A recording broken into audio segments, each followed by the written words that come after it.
The dams on the Snake River were built to generate power, store water, control flooding, and transport grain. But the dams have had many unintended consequences. Where millions of salmon once spawned, they are now facing a mass extinction. Many are trying to save the system from the brink of disaster. You can't bring it back, something that's been extinct.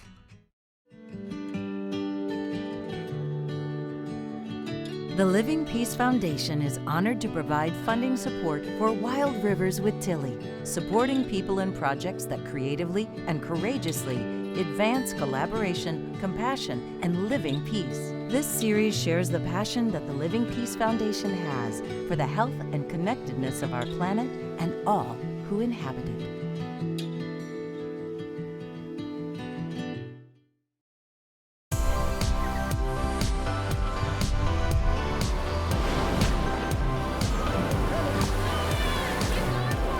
I am veteran river guide and conservationist Tillie Walton. Join me as I lead different groups down the great rivers of the American West.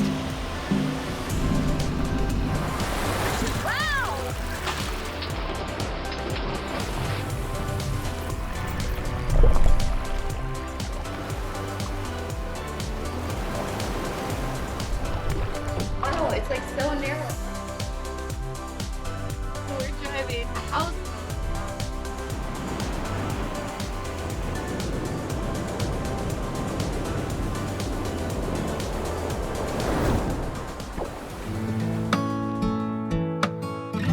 The Snake River runs through 6 states and provides 41% of the water to the Columbia River.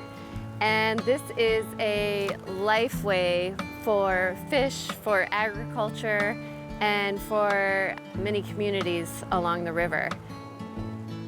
On the Snake River, there's been a proposal to remove 4 dams, and if this is to happen, this could set an entirely different trajectory for rivers around the United States and the world.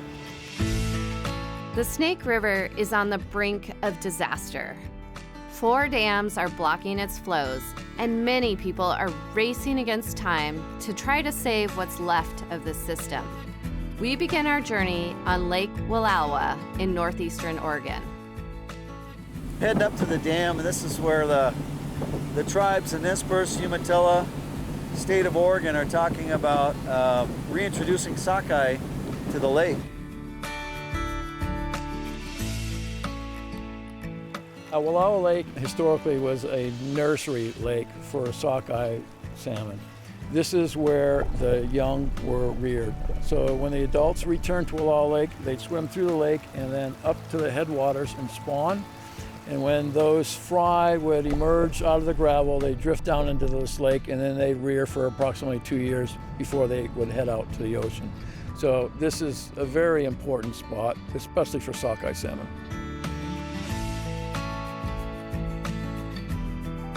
Obviously, this is blocking the sockeye. If they were to reintroduce sockeye into the lake, they would naturally be coming up through a series of falls into the lake. When they built the dam, it's basically blockaded all the sockeye from coming up here. So the idea is to be able to restore sockeye, they've got to have the passage. Very similar to what's going on with the Snake River. I mean, you think of those dams that are down there, they're affecting the passage, they're affecting the habitat. In this case, this thing is just simply blocking the sockeye from coming up. Yeah, there's no way to get past this gigantic concrete barrier. If you go on the other side, it's just a sheer drop, and then there's a water slough that goes through. So there's no way for the fish to get around. The sockeye were the wealth of the Nez tribe. I mean, it was a huge productive system, 20 to 30,000 sockeye up here.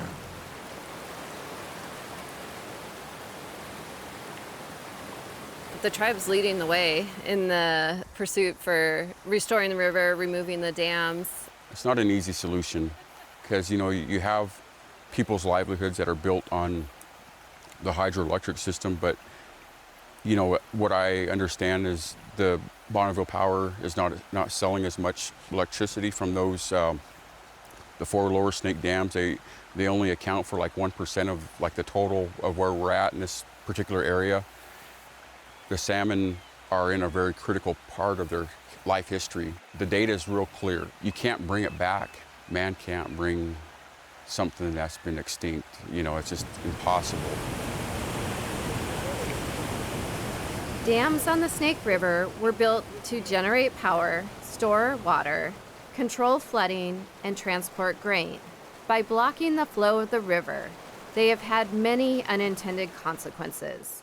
Once teeming with life and millions of salmon, these keystone species are now facing potential extinction. The reservoirs have inundated sacred Native American sites, and the stagnant waters have created dangerously poor water quality conditions. I mean, you think of those dams that are down there. Many are trying to save the Snake River from the brink of disaster by restoring a free-flowing river and keeping what's left intact. Salmon are a keystone species. They are born in the river, live their life in the ocean, and then return to the place they were born to lay their eggs. So the ecosystems of rivers and oceans depend on these fish, as do our economic and food supply chains. The salmon are critically important to many cultures.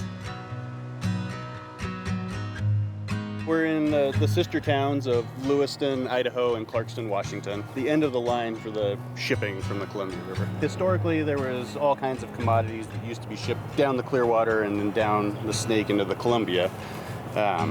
Over time and over the last 15 years, almost all of that traffic has dissipated. So the only thing that's really being shipped out of Lewiston anymore is grain from northern Idaho, and it's a very important shipping highway right now for grains. It's pretty heavily subsidized. You know, lumber used to be shipped down via barge. We used to have petroleum that was shipped down via barge. Now, all that's really shipped via barge is the grain. So one of the misconceptions about the Snake River dams is that they provide flood control. But these don't provide any flood control. Yeah, they do have some irrigation in central Idaho around the Tri-Cities area to about 32,000 acres in central Washington. When they were initially built and completed in the 70s, part of the promise that they were going to provide to this region is economic prosperity, and they were going to be an economic generator. And really, this area economically is expanding at a much lower rate than anywhere else in the state. So this promise of prosperity, the promise of coexistence of dams and fish, it's all been a failed line of broken promises. Speaking of dams and fish being able to coexist, we're at the point where we've spent more than $17 billion in federal money for fish recovery, and our fish haven't recovered at all. In fact, they're much closer now to extinction than they ever used to be. The amount of Chinook that were produced in Idaho was greater than any river system, any system in Alaska, any system up and down the entire West Coast. So this really was the hub of Chinook salmon and salmon fishing and salmon ecology in North America. What does that look like numbers-wise? Well, historically, it was well into the millions. Lewis and Clark, when they came down, they talked about seeing fish thick enough that you could run across a stream and never really having to want for fish. We're starting to even see quasi-extinction in some of the tributaries to the salmon and the Snake River. And in the next 5 years, we're going to have significant quasi-extinction. So quasi-extinction itself means that functionally that salmon run is so deficient that it can't really be recovered. And why does that matter? Because salmon are kind of unique. Well, they're ubiquitous to the Pacific Northwest. We were all very dependent upon salmon, and it was part of everybody's ideology since time immemorial. We have towns named Salmon, Idaho. Fly into the Boise airport, we have murals and statues of salmon all over. It's part of our identity. Beyond that too, what's so unique about Idaho salmon is we're the only strain of salmon and steelhead that are buffered from the effects of climate change. So these are the only fish that spawn at high enough altitudes. So you get up to 6,500, near 7,000 feet near Stanley. That's the highest that salmon spawn anywhere in the world. And so these fish are vitally important in the face of climate change. They may be the fish strains that we use to repopulate other places. Wow. So even Alaska, when you think of cold water, it doesn't have the refugia that Idaho actually offers. Wow, it's almost like the seed bank of the ocean in some ways. It really is. It really is. And wow. you know, the great thing about salmon, they're a very adaptive species. They're a very resilient species. So they've gone through, climate changes. They've gone through changing ocean conditions. They've gone through all of this other stuff. It's just the only thing that they've not been able to adapt to is a dammed up river where they don't have a free-flowing corridor to the ocean. For the Native American tribes associated with the Snake River, salmon are an intricate and deeply ingrained part of life, and they understand the value and importance of this keystone species far beyond the science. This part of the river is the free-flowing part of the Snake. All the way up, there's a continuum of our people who lived here for thousands and thousands of years, and these village sites are still here. Down, if you go to the lower part of the river, there's dams, and they've inundated our village sites. So the connection to the river, connection to the land has been severed. But also, those dams are affecting our salmon. Salmon that came right to our front doorstep of our village provided all of our food throughout the whole year. And so part of the work that we're doing is to restore salmon to this river. And the tribe, both Nez Perce, Umatilla, Wallowa, many of our tribes have been working on this. And we're trying to restore a free-flowing river again. We're at Lower Granite Dam, which is the first dam that you find outside of Lewiston coming downriver. So the first of 4 on the lower Snake River, and then you have the 4 large dams on the main stem Columbia out to the ocean. And so this is one of the 4 dams that is being proposed to be removed. Yeah, this is one of the 4 dams that the science has empirically demonstrated over the past 30 years as being the biggest inhibitors to salmon and steelhead recovery. Killing off over 50% of the smolts just from the dams themselves. People will talk about, these have great fish passage, and each dam has a 95% success rate of fish passage. Fish ladders only work for adult fish. They don't do anything for the smolts on their way down to the ocean. The other thing that we haven't talked about that is a huge killer of salmon and steelhead is the water temperatures that these dams create. And especially in a year like this, where we have very unseasonably hot temperatures, we've had them prolonged for so long, we get a situation where salmon and steelhead are in an even more precarious situation. So the water temperature here at Lower Granite Dam is actually the coolest of the 4 pools on the Lower Snake River, and currently it's at 68 degrees. And 68 degrees is the lethal temperature for salmon and steelhead. Because the salmon are in so much danger, the Nez Perce tribe has fish hatcheries which help ensure the survival of the species. Here we are at the Nez Perce Fish Hatchery, and essentially they are ensuring the survival of the species because the system is so altered. We have to manually recreate all that would naturally occur in nature. And so here they are catching the fish and scientifically tracking them.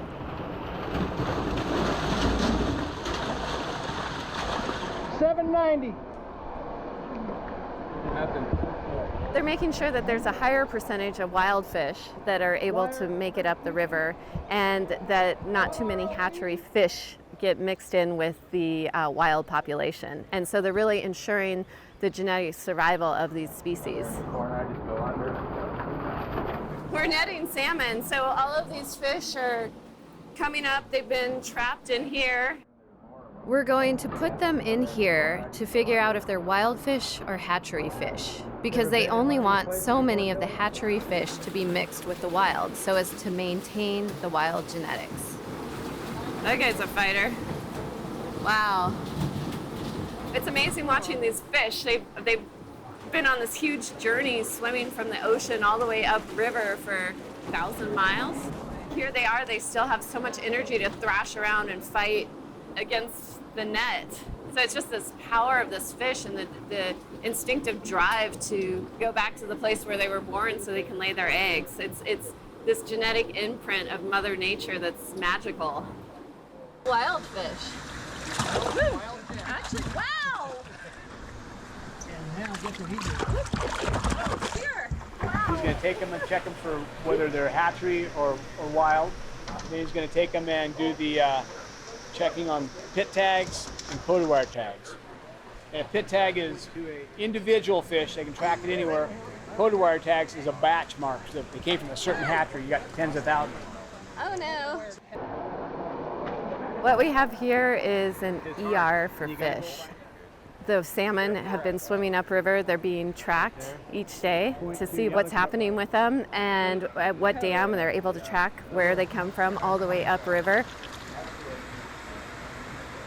So it's really important to have a mix of the wild salmon genetics with the hatchery fish. And so here they have a truck where we've put the fish, and the fish are being trucked over to the hatchery where they'll be developed, and these endangered species will be kept alive. Like I said, this is basically life support for the fish.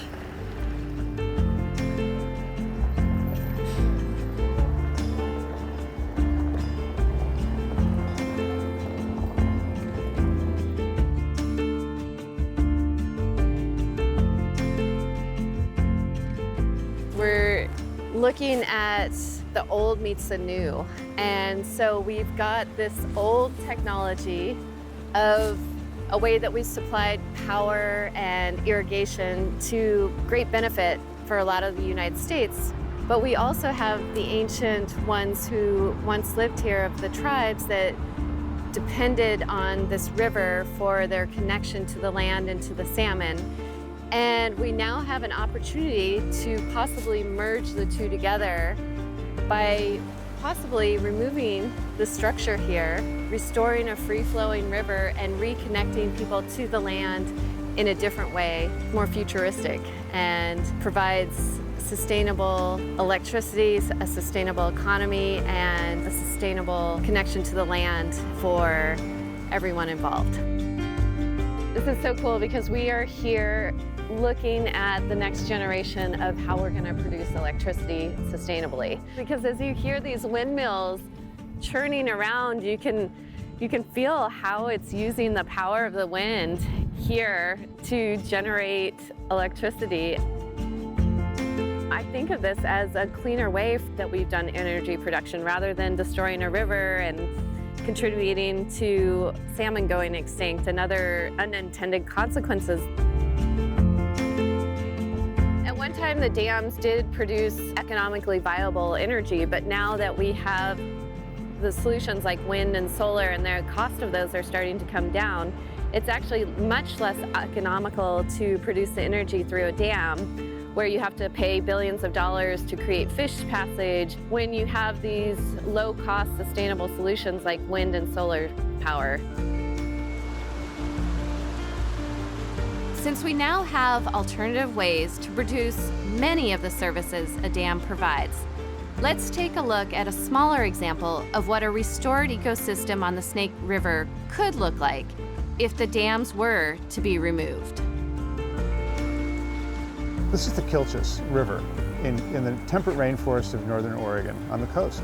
And it is a healthy wild salmon ecosystem. And there are runs of Chinook, fall Chinook salmon, chum salmon, some of the last chum, Ciron cutthroat trout, coho, and steelhead. And all the runs are healthy in this river. And because the habitat's protected, the watershed has all the processes that create salmon habitat are functioning here. We're on the Kilchis River, far cry away from the Snake River. This is more what a natural system would look like. This is an Oregon coastal rainforest river, and this is an example of where the fish do still come back up. So this river isn't as industrialized as the reservoirs that we saw on the Snake and the Columbia. So this is what a river, although a smaller version of it, actually looks like, and how the Snake and the Columbia once functioned themselves.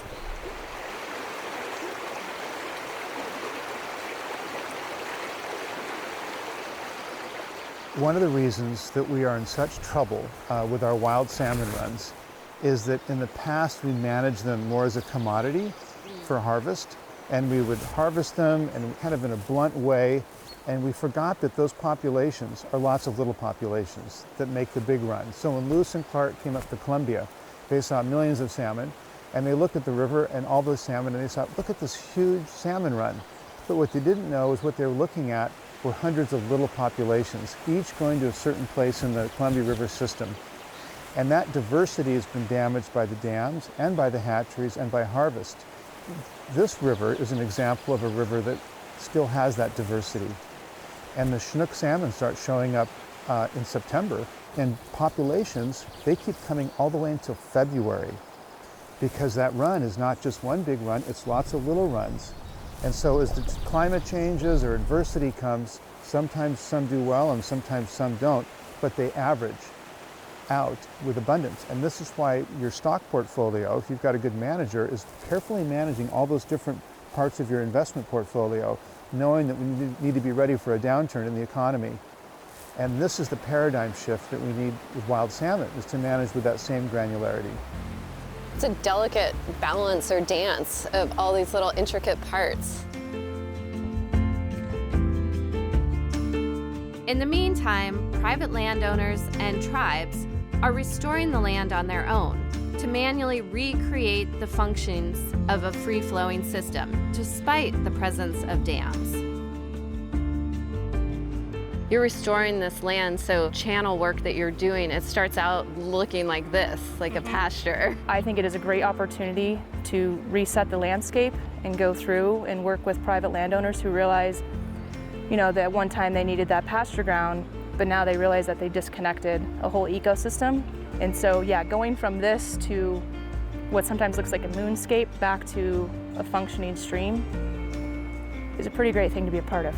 It's pretty impressive, and the fact that we have landowners in Eastern Oregon that are willing to do that. It's a passion for me. It was a legacy that my husband left. It was his vision to restore this river. He loved it, and he knew that if he could put meanders back in, that it would make a difference for the fish, for the whole river habitat.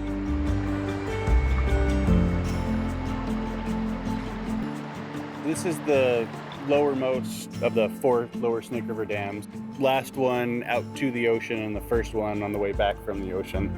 And it is significant because it has the largest lake behind it and reservoir. The reason for that is this dam actually does provide some crop irrigations. It's a way of life for the tribes and for many environmentalists and fishermen, but then there's some folks that maybe don't want these dams to disappear. The whole river system has a very diverse set of stakeholders. We all have an ideology and a cultural attachment to this river and to fish. I think one important piece about this whole story is we have a once-in-a-generation opportunity to make everybody whole. This is, one of those unicorn stories that you can find where everybody can actually come out a winner. Every utility that the river provides for people can be replaced. We can find a different way to get grain to Portland. We can find different solutions for renewable energy, for clean energy sources. We can find alternatives to the irrigation here. We can continue irrigating, in a free-flowing river. But the big difference is that fish need one thing, and that is a cold, fast-flowing river corridor to the ocean. We have that opportunity to really to bring that back and be part of the largest river restoration in North American history. Basically what you're saying is it doesn't have to be this or that. We can have and. Yeah. We can have renewable energy. We can have a thriving economy. We can have fish in the river that are a cultural way of life, and we can keep other cultural ways of life. We are all connected, so a healthy river and healthy fisheries are good for everyone. It's a sacred experience, I think, a journey coming down the river. And just to sit here and look at this place, just to feel it. At night, when you see the stars above, and to sit here by the river and listen to it. And it's got its own story, its own language. So that's been, amazing time, coming down here and, swimming in the river, having fun, looking for things, hearing the history, understanding both the Indian history and the non-Indian history, and knowing that there's a connection there. So I think that's kind of been the best part of it.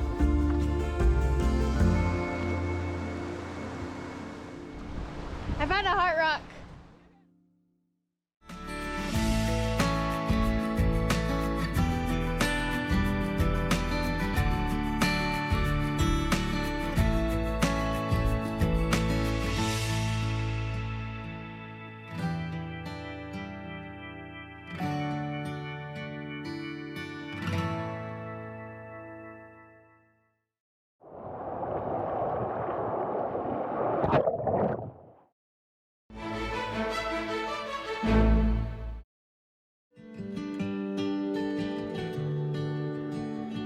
The Living Peace Foundation is honored to provide funding support for Wild Rivers with Tillie, supporting people and projects that creatively and courageously advance collaboration, compassion, and living peace. This series shares the passion that the Living Peace Foundation has for the health and connectedness of our planet and all who inhabit it.